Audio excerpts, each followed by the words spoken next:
lugares donde nos encontramos. Cada uno de nosotros es una parte influyente en el punto donde Dios nos ha colocado. El Señor dijo que somos luz y somos la sal de la tierra, de modo que eso nos indica que tenemos un potencial extraordinario para influir para bien en el lugar donde Dios nos ha puesto. Y esta es una de las maneras de influir, de trascender a donde Dios nos ha puesto. Hagamos una oración de gratitud al Señor. Comencemos de esa manera. El Señor dice en su palabra que una de las mejores maneras de entrar en su presencia es con gratitud. Hagamos eso. Padre, en el nombre de Jesús, Señor, yo quiero alabarte. Yo quiero bendecir tu santo nombre y darte gracias. Gracias por esta preciosa oportunidad que vuelves a darnos de unirnos en comunión con hermanos de otros países que tienen un mismo espíritu, que tienen un mismo sentir. Te ruego, Padre Santo, que nos des la gracia de tener un corazón agradecido para contigo. Gracias, Dios eterno, porque tú has extendido tu misericordia sobre cada uno de nosotros. Gracias, Señor, por los hermanos que se han conectado allí en Guatemala, Padre, por aquellos que están conectados de México, Señor. Gracias por ellos. Gracias te doy por la iglesia en El Salvador, por la iglesia en Estados Unidos y por la iglesia en Colombia. Y cada uno de los que está representando alguna de esas naciones en esta reunión. Gracias por sus familias, Padre bueno. Gracias por este tiempo en el que podemos exaltarte, en el que podemos bendecir tu santísimo nombre. Gracias por este nuevo día que nos has concedido vivir para seguir glorificándote, Padre amado. Es una manera de tú mostrarnos que tus planes todavía nos incluyen a nosotros. Estamos en tus planes, Padre amado. Gracias, Dios soberano. Eres bueno, mi Padre. Eres fiel.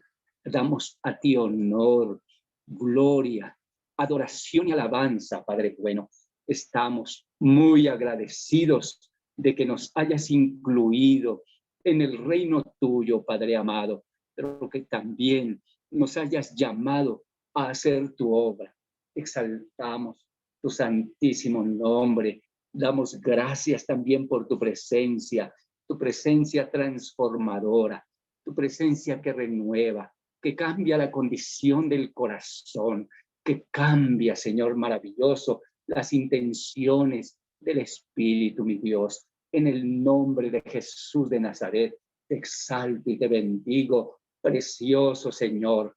Te doy honor, te doy gloria y alabanza. Gracias te doy también por tu siervo William. Gracias por Mari, su esposa, sus 2 hijos, sus nietos, el ministerio que le has entregado. Te exalto, Padre bueno, porque tú has determinado usarle para bendición de muchas personas, Señor amado. Gracias, Dios bueno, por la obra que estás haciendo a través de él en diferentes naciones y en el lugar allí donde él también se encuentra, allí en California, Padre amado. Dios todopoderoso, gracias, Señor maravilloso, porque has mostrado tu fidelidad a su vida, Señor, y a la iglesia que él ha estado pastoreando. Exaltamos, adoramos el nombre de Jesucristo, nos rendimos delante de él, nos rendimos delante de Jesús, humillados delante de tu santísima presencia, para que solo tú seas glorificado, para que solo tú seas exaltado. Dios todopoderoso, bendito sea tu nombre. Gracias, mi hermoso Dios, en el nombre de Jesús. Gracias, mi Señor. Amén. Amén. No sé si en algunos países de los que están conectados acostumbran a dar aplausos al Señor. Eso lo dice la Biblia. Amén. a aplaudir al Señor, a glorificar el nombre del Señor. La palabra del Señor muestra que una de las formas como nosotros alabamos, exaltamos al Señor es usando nuestros cuerpos. Y esa forma de aplaudir es reconocer que Dios está por encima de todo. Bendito sea el nombre del Señor. Mi hermano William. Amén.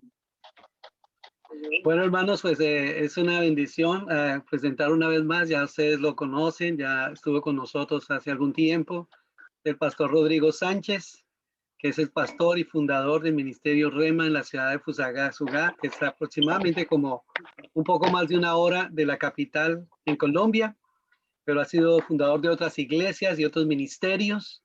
Y bueno, hoy el pastor viene a bendecirnos. Dios lo ha utilizado no solamente en esta nación, sino fuera del país. Y hoy tenemos este privilegio, hermanos, que Dios nos da de traernos el mensaje y compartirnos las buenas nuevas de salvación desde Colombia y contarnos un poquito también acerca de la situación de nuestro país y nos bendiga con su palabra. Pastor, bienvenido. Muy bien, nuevamente saludo a cada uno de los que se han conectado porque cuando di el primer saludo creo que no estaban todos conectados.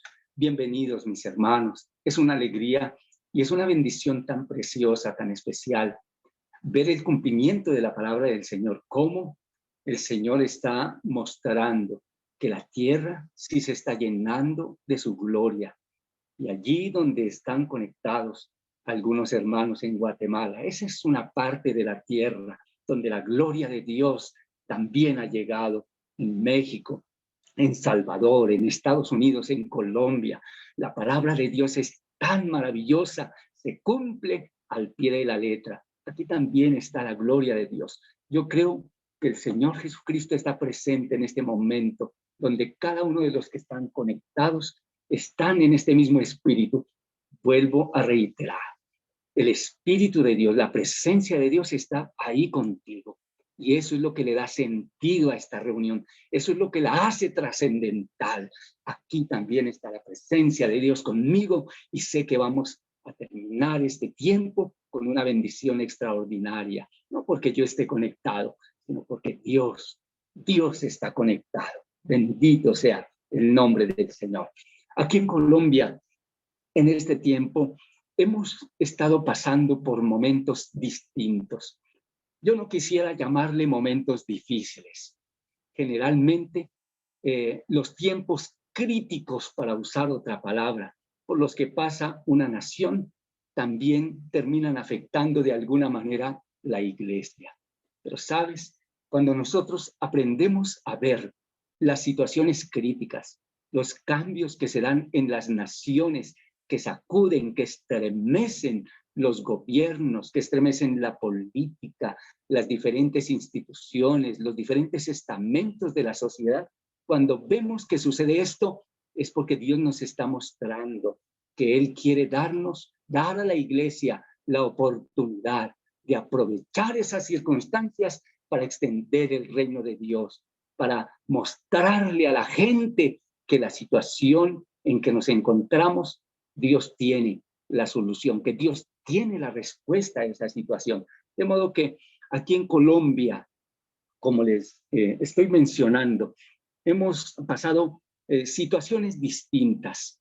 Ha habido ciertas manifestaciones de violencia en medio de las protestas que son legítimas aquí en Colombia, son aprobadas por las leyes de Colombia, las manifestaciones, pero dentro de esas manifestaciones ha habido pronunciamientos de algunos sectores con mucha violencia, con saqueos, con robos, con asesinatos, con muchos heridos. Por ejemplo, ha habido en estas manifestaciones más de 800 policías heridos, uno muerto, varios heridos de gravedad, de mucha gravedad.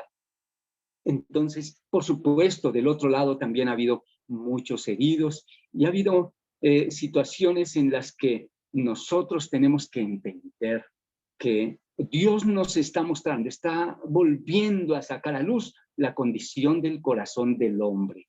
Así que Dios también nos está haciendo ver que es urgente que hagamos la tarea que nos ha encomendado, ser luz, ser sal, bendecir antes que maldecir. Quiero hacer un paréntesis aquí. Estas situaciones que se dan en Colombia y algunas veces en Estados Unidos, otras veces en Guatemala, en Salvador, cuando ha habido pronunciamientos de esta clase, lo que las personas hacen es difundir mensajes a través de los medios y sobre todo a través de Internet. Difunden mensajes de una y de otra manera que acrecentan el odio, la rivalidad entre las partes. Mi consejo es que nosotros hagamos lo que el Señor nos ha mandado hacer, que los mensajes que difundamos, más bien, en vez de acrecentar el fuego, la euforia, la ira, el odio, el enojo, que nuestros mensajes transmitan paz, que motiven a la gente a la reconciliación y a volver sus corazones a Dios. Así que, Iglesia del Señor, no difundas, no transmitas mensajes que acrecenten ni el dolor, ni el odio, ni la violencia. Los medios debemos aprovecharlos para transmitir el mensaje de esperanza que da Jesucristo. Jesucristo no está ni de parte de la policía, ni de parte del otro grupo. Jesucristo está de parte de la humanidad. Quiere a todos darles la respuesta que ellos están necesitando, que es la salvación de sus almas. Eso debo decirles. También quiero mencionar con respecto a lo que ha sucedido aquí en Colombia. En este tiempo estamos entrando en una etapa en la que ha amainado. Las aguas están como amainando, como bajando un poquito, pero todavía hay manifestaciones, hay bloqueos, ya no se están dando tanto los hechos de violencia. En algunas partes no deja de haber esas situaciones, presentarse esas situaciones, pero ahorita el gobierno está sentándose a la mesa para llegar a acuerdos con los directores de los que dirigen las manifestaciones. Entonces, eso ha hecho que las cosas entren a otro ambiente, porque parece que el gobierno quiere dar respuestas a lo que está reclamando esa parte de colombianos que reclaman cambios en nuestras normas aquí en Colombia. De modo que, gracias al Señor, las cosas están mejorando. Y creo, con toda seguridad, creo que pronto veremos una Colombia bendecida. Tengo en mi corazón que Colombia será uno de los primeros países de Latinoamérica, sin subestimar, sin tener en poco las demás naciones, pero tengo en mi corazón que Dios le dará sabiduría a este gobierno, a este presidente, para llegar a acuerdos y establecer normas y leyes para que comiencen a erradicar la pobreza que hay en nuestra nación. Creo que será uno de los primeros países que saldrán de la pobreza extrema. Amén. De aquí de Latinoamérica. Eso lo tengo en mi corazón. No soy profeta, pero seguramente que así va a ser. Amén. Muy bien. Mi hermano William, ¿qué dirá? Bueno, pastor, entonces pues compártanos lo que tiene para la iglesia y todos atentos, tomando nota. Y bueno, que el Señor nos bendiga a través de esta palabra. Muy bien. El tema que voy a tratar en el día de hoy tiene una base bíblica. Por supuesto, siempre debemos hacer eso. En primer libro de Reyes, el capítulo 19. Primer libro de Reyes, capítulo 19.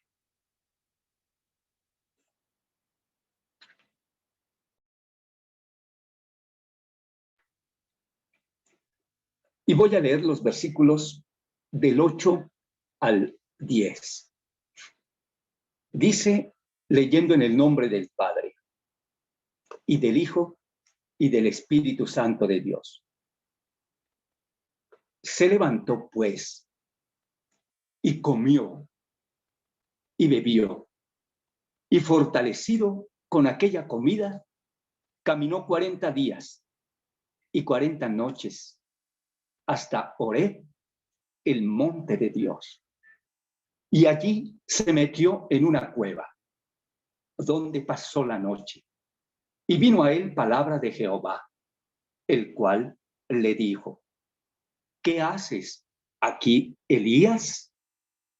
Él respondió: he sentido un vivo celo por Jehová, Dios de los ejércitos, porque los hijos de Israel han dejado tu pacto, han derribado tus altares y han matado a espada a tus profetas, y solo yo he quedado, y me buscan para quitarme la vida.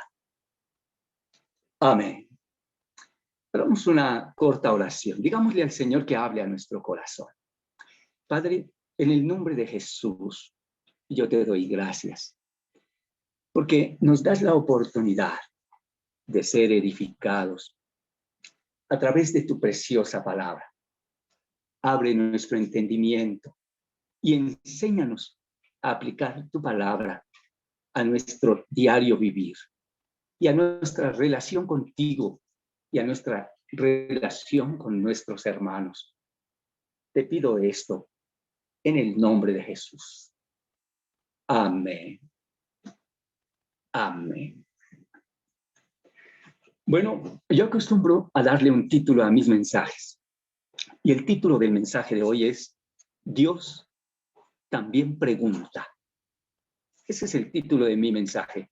Dios también pregunta. Son varios los pasajes de la Biblia en los que podemos encontrar preguntas que Dios hace al hombre. Pero cuando Dios pregunta, no lo hace con el fin de satisfacer su curiosidad o con el deseo de informarse, pues Él conoce todas las cosas y de antemano sabe nuestras respuestas. Cuando Dios pregunta, lo hace con el fin de confrontarnos con las preguntas que nos hace. En este mensaje veremos 3 preguntas que Dios hace, preguntas que también nos habrá hecho también a cada uno de nosotros, y veremos cuál es el propósito con el cual Dios nos hace cada una de esas preguntas. En primer lugar, la pregunta que encontramos en la lectura que hice al iniciar el mensaje.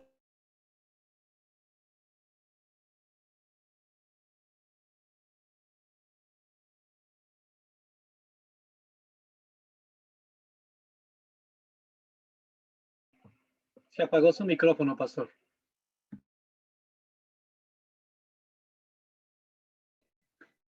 Se me fue un momento aquí la señal. Estoy hablando de que Dios hace preguntas. Y la primera pregunta la encontramos en el texto que leí de primer libro de Reyes, el capítulo número 19. Y se encuentra en el versículo 9.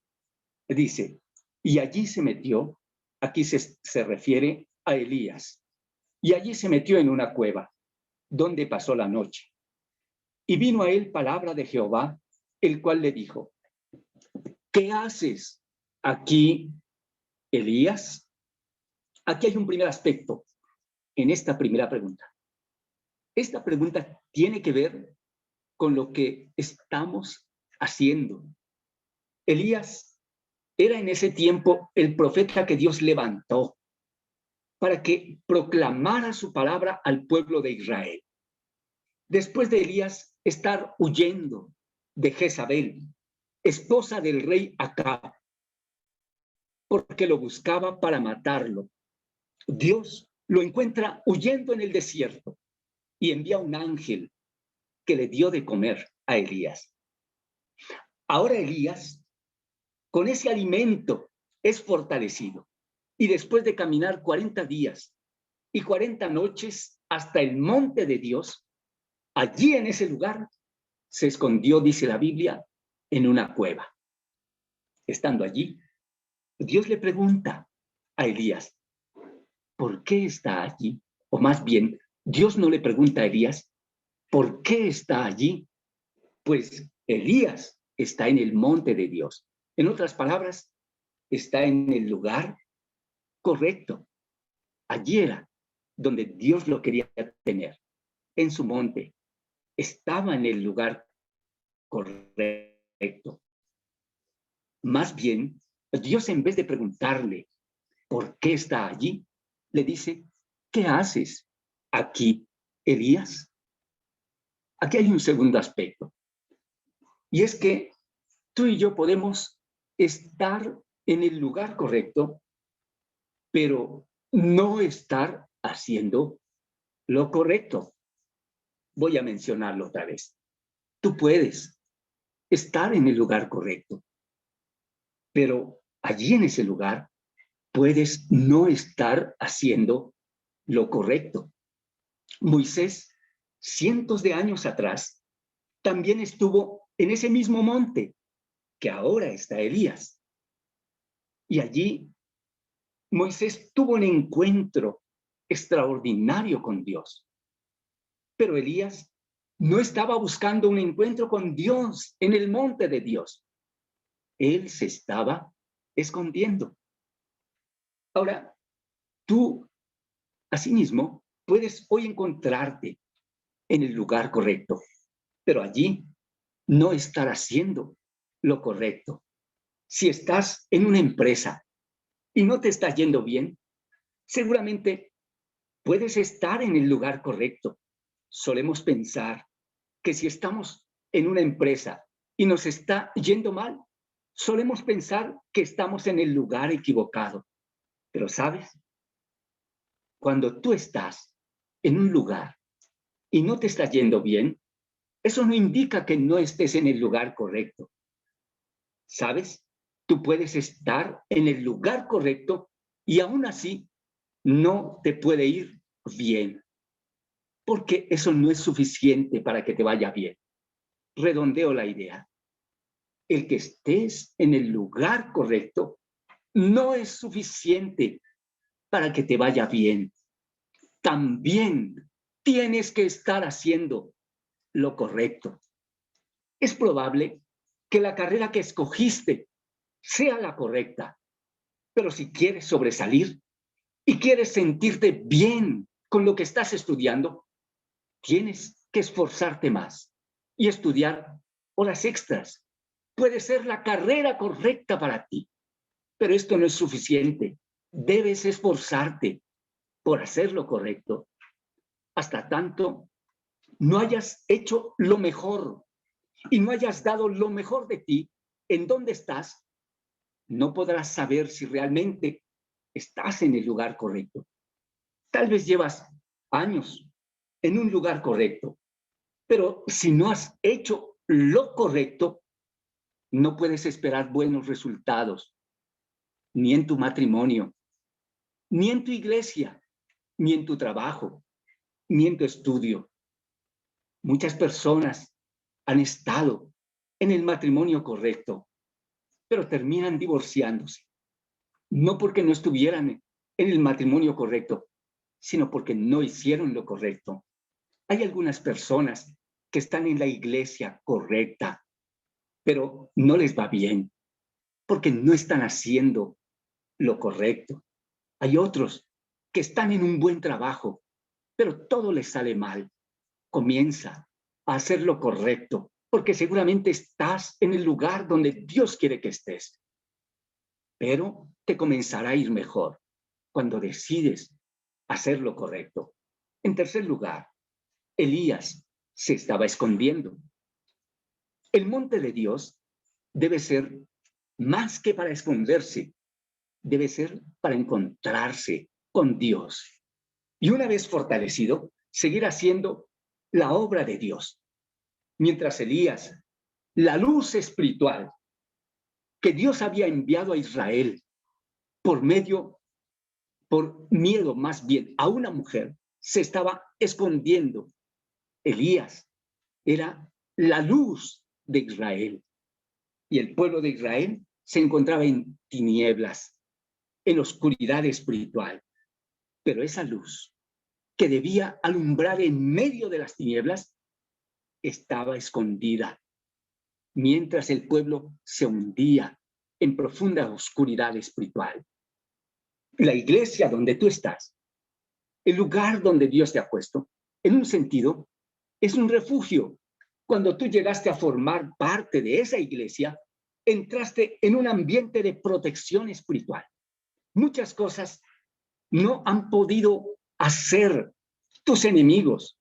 Muchas cosas ha intentado el maligno contra ti, pero no las ha logrado, porque entraste en una nube espiritual que te protege, que es la iglesia. Y es la cobertura espiritual que te cubre por someterte a la formación que las autoridades de la iglesia te están ofreciendo. Pero Dios no solo te trajo a esa iglesia para protegerte, sino para formarte, para que salgas ahora y seas luz en tu casa, en tu trabajo, en tu estudio, en tu vecindario.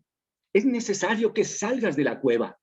Este lugar no es solo para esconderte. La iglesia no es solamente para protegerte de los males que hay en este mundo, sino para renovar tu espíritu, para que vayas y hagas lo correcto. Cuando te congregas, en la iglesia donde te congregas, estás en el lugar correcto. Pero ahora que estás en el lugar correcto, Dios te pregunta, ¿qué haces aquí, Inés? ¿Qué haces aquí, María? ¿Qué haces aquí, Mauricio? ¿Qué haces aquí, Juan? ¿Qué haces aquí, Teresa? Este es un llamado de parte de Dios a llevarte a reflexionar si estás haciendo lo correcto. ¿Crees que estás haciendo bendición a otros? ¿Estás aprovechando las oportunidades que Dios te ha dado ahora que estás en el lugar correcto? La segunda pregunta es bien interesante. Dios le pregunta a un profeta, ¿haces tú bien en enojarte tanto? Esa es la pregunta que Dios le hace a Jonás. Busca en la Biblia, Jonás capítulo 4. Y leemos de Jonás capítulo 4, los versículos 1 y 4. Observa, dice así. Pero Jonás se apesadumbró en extremo y se enojó. Versículo 4. Y Jehová le dijo, ¿haces tú bien en enojarte tanto? Voy a leer otra vez ese versículo 4. Y Jehová le dijo, ¿haces tú bien en enojarte tanto? Ahora, esta pregunta tiene que ver con el estado de nuestro corazón. Jonás fue llamado por Dios a predicar a Nínive, una gran ciudad de Asiria, la capital de Asiria. Asiria era una nación enemiga, un acérrimo enemigo del pueblo judío. Jonás, al principio, por supuesto, se resistió, pero fue disciplinado por su desobediencia y por lo que sufrió, decidió al fin obedecer. Él va a Nínive y predica el mensaje que Dios le había entregado. Pero Jonás, al ver que Nínive se arrepiente y Dios no la castiga, Jonás se indignó y la Biblia muestra que se enojó al punto de querer morirse. Es aquí cuando Dios le formula categóricamente esa pregunta y le dice, ¿haces tú bien en enojarte tanto? Este es un segundo aspecto de esta segunda pregunta. ¿Es correcto enojarse cuando Dios bendice a nuestros enemigos? Voy a hacer otra vez la pregunta. ¿Es correcto enojarse cuando Dios bendice a nuestros enemigos? Mira esto. La Biblia dice que Jonás se apesadumbró en extremo. Esto significa que lo que más causaba angustia a Jonás era el bienestar de sus enemigos. El estado del corazón de Jonás, la Biblia lo muestra como un estado crítico. Realmente, él no se identificaba en ninguna manera con el corazón de Dios, pues su más grande dolor era ver a sus enemigos bendecidos y perdonados por Dios. ¿Cuál es la sensación de nuestro corazón cuando vemos que quienes nos han hecho daño son bendecidos? ¿Cómo te sientes cuando la persona que te engañó ahora la ves en una relación en la que se muestra feliz? ¿Y qué sensación tienes cuando ves prosperando a quien te defraudó económicamente? Aquí hay un tercer aspecto. El enojo de Jonás lo llevó a querer morirse. Mira lo que dice el capítulo 4 y el versículo 3. Capítulo 4, verso 3.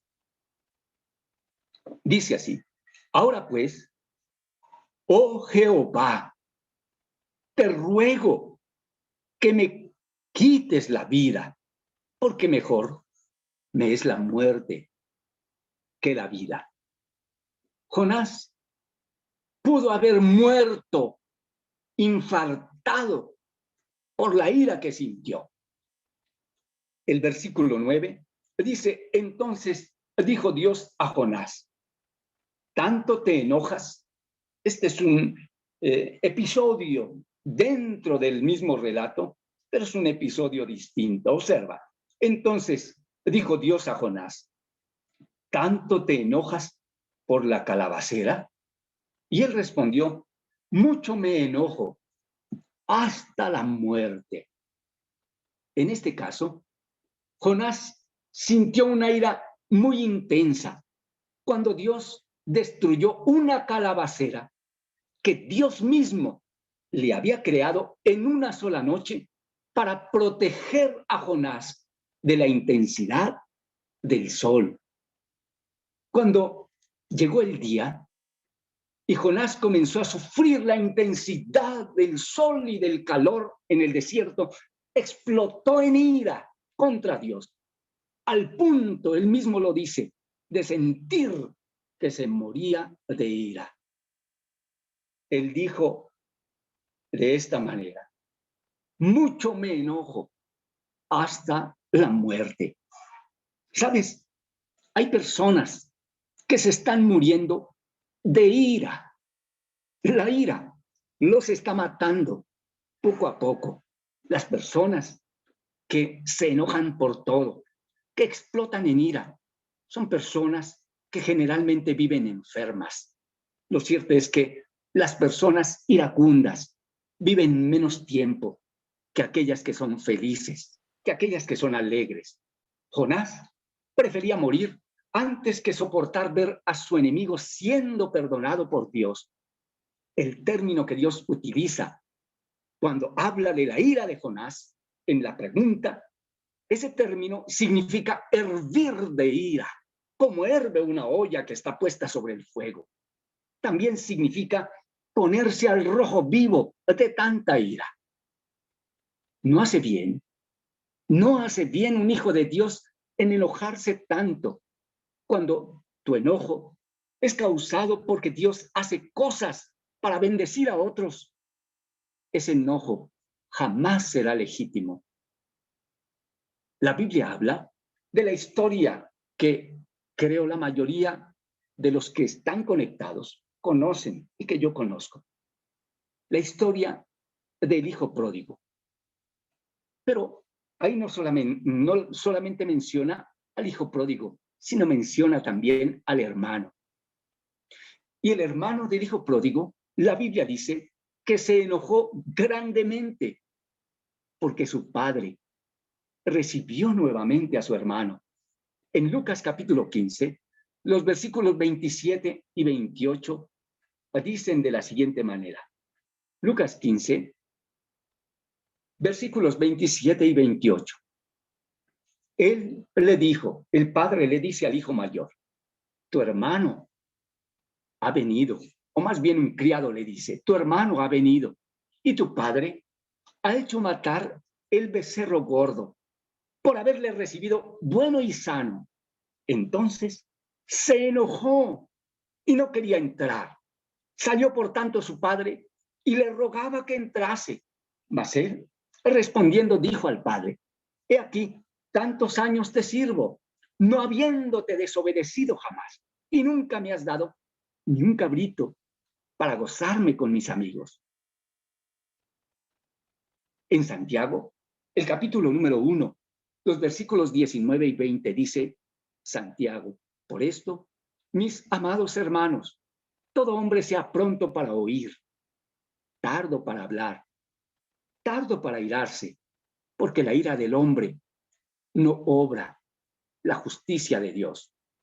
Jamás, jamás la ira te impulsará a hacer lo correcto. En tercer lugar, la tercera pregunta, ¿dónde está Abel, tu hermano? Esa pregunta la encontramos en Génesis, el capítulo número 4 y el versículo número 9. Génesis capítulo 4 y el versículo número 9. Dice así el versículo 9. Y Jehová dijo a Caín, ¿dónde está Abel, tu hermano? Y él respondió, no sé, ¿soy yo acaso guarda de mi hermano? Aquí hay un primer aspecto en esta tercera pregunta. Esta pregunta tiene que ver con mi responsabilidad con el prójimo. Caín acababa de experimentar una de las mayores frustraciones. La ofrenda que Caín presentó a Dios fue rechazada por Dios. En cambio, la de su hermano sí fue agradable a Dios. Esto hizo que Caín se encendiera en ira y terminó matando a su hermano. Pues Dios llama a Caín y le pide cuentas de lo que hizo con su hermano. Y le pregunta, ¿dónde está Abel, tu hermano? Pero la respuesta de Caín a Dios es agresiva y es desafiante.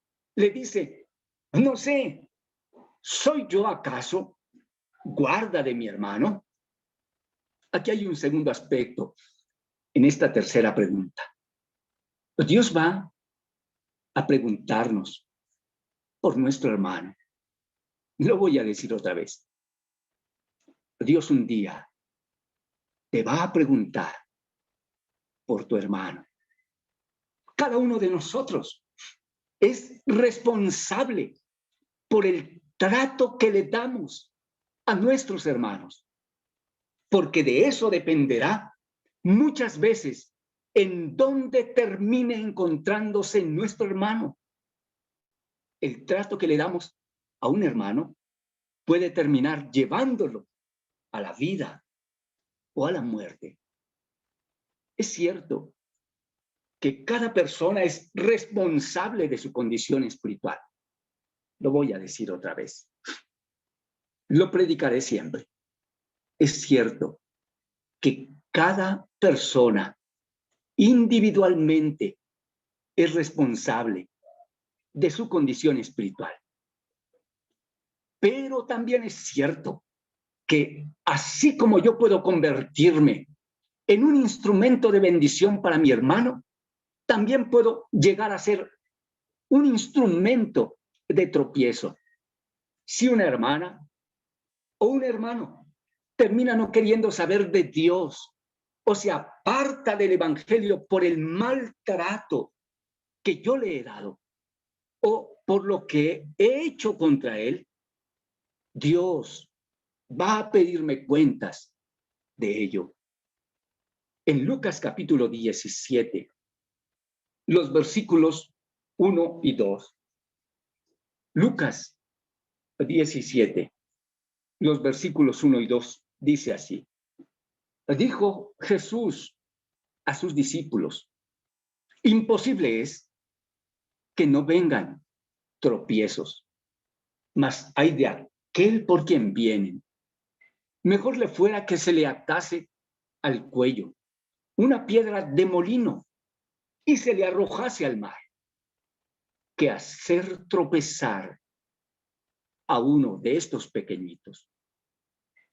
Ahora, estos son de los versículos que procuramos pasar por alto.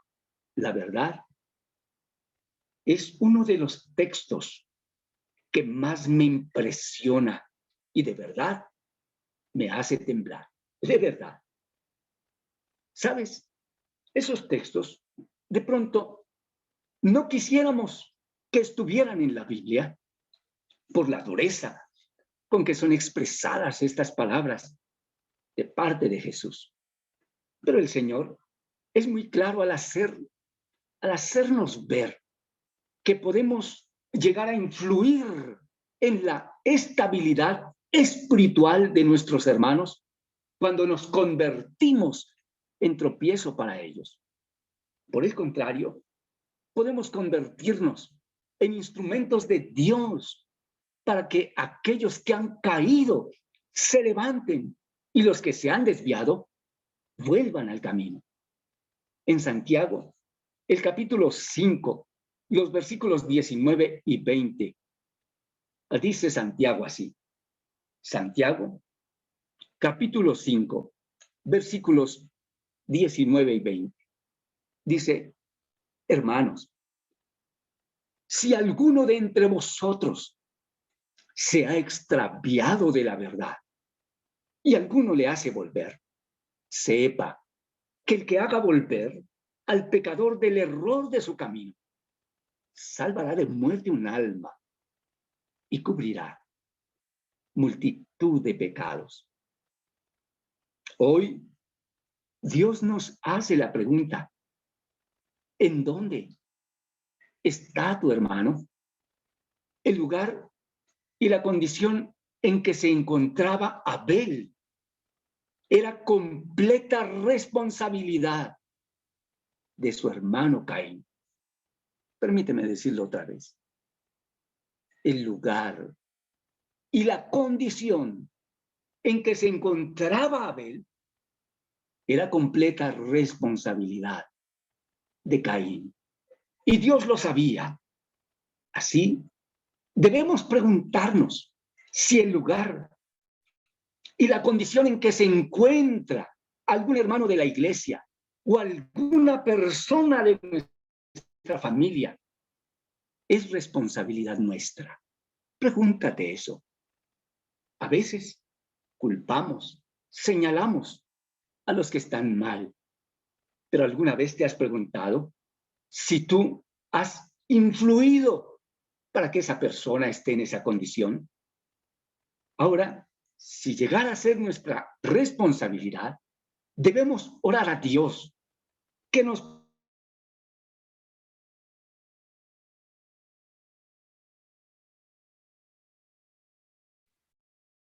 Amén. Denos un segundo, parece que se le desconectó al hermano. Ahí está, pastor. Ya estoy conectado otra vez, creo. Ahí está, ahí lo escuchamos. Ya se escucha. Ok. Yo te estoy diciendo, hoy Dios nos hace la pregunta, ¿en dónde está tu hermano? Y he afirmado, el lugar y la condición en que se encontraba Abel Era completa.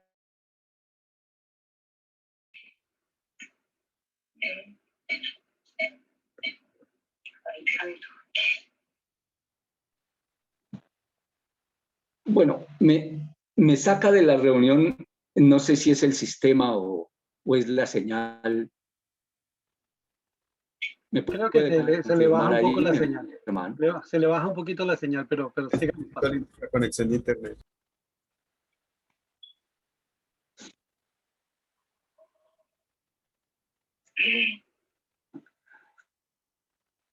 Denme un segundo, yo solo. Démosle un segundo al pastor, que nos está bendiciendo con esta bella palabra. Pero ustedes saben cómo son estas conexiones. A veces nos cuestan un poquito de trabajo. Amén. Pero seamos pacientes porque creo que Dios nos está hablando. ¿Ven? Sí, amén.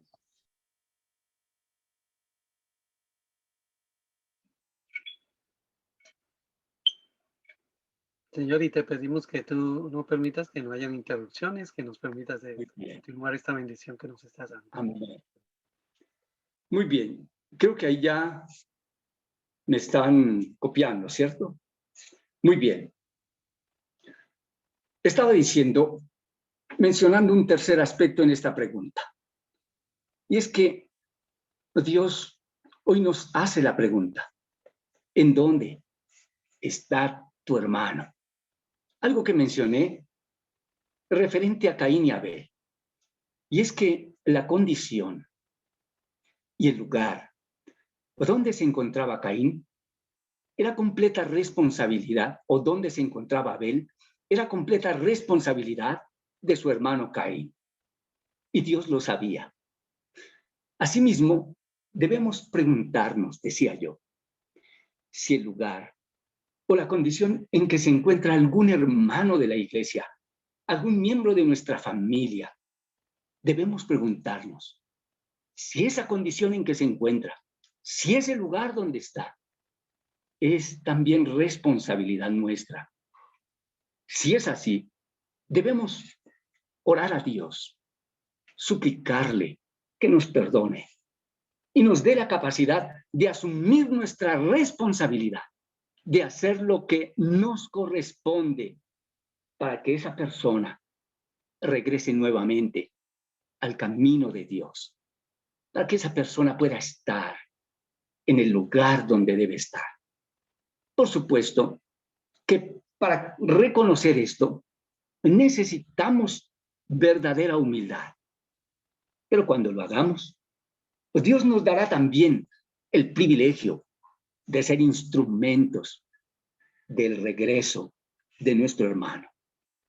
Y cuando Dios te pregunte, ¿dónde está tu hermano? Si Dios me pregunta, Rodrigo, ¿en dónde está tu hermano? Yo le pueda responder, Señor, está ministrando en uno de los grupos de los hogares de la iglesia. O pueda responderle, Señor, mi hermano está dictando escuelas de liderazgo en la iglesia. O le pueda responder, Señor, está pastoreando tu iglesia en una gran ciudad. Cuando estuvo en la peor crisis, uno de los jóvenes de la iglesia, Carlos se llama él, estuvo en una crisis emocional porque tuvo una ruptura de la relación que tenía con la madre de su hijo. Y él se desentendió completamente de lo espiritual. Era un buen líder. Comenzó a emborracharse. Con frecuencia andaba con amigos con los que no debía andar. Él comenzó a actuar de una manera inapropiada. Se endeudó con muchas personas. No tenía trabajo. Y por supuesto, todo esto junto lo desmotivó en todo sentido y más en el sentido espiritual. Fui varias veces a la casa de él. Algunas veces lo encontré amanecido porque estuvo bebiendo días antes, pero hablaba con él. Le ofrecí otra vez mi apoyo, le ofrecí mi consejo, ¿Sabes? Hoy es uno de los pastores de mayor emprendimiento de la cruzada cristiana. Tiene un hogar bendecido por Dios. Juntamente con su esposa, le sirven a Dios. Sus hijos son instrumentos de Dios. Es una familia que está influyendo en una de las ciudades de Colombia y está bendiciendo a muchas personas. ¿Sabes? Si Dios me dijera, Rodrigo, ¿dónde está Carlos, tu hermano?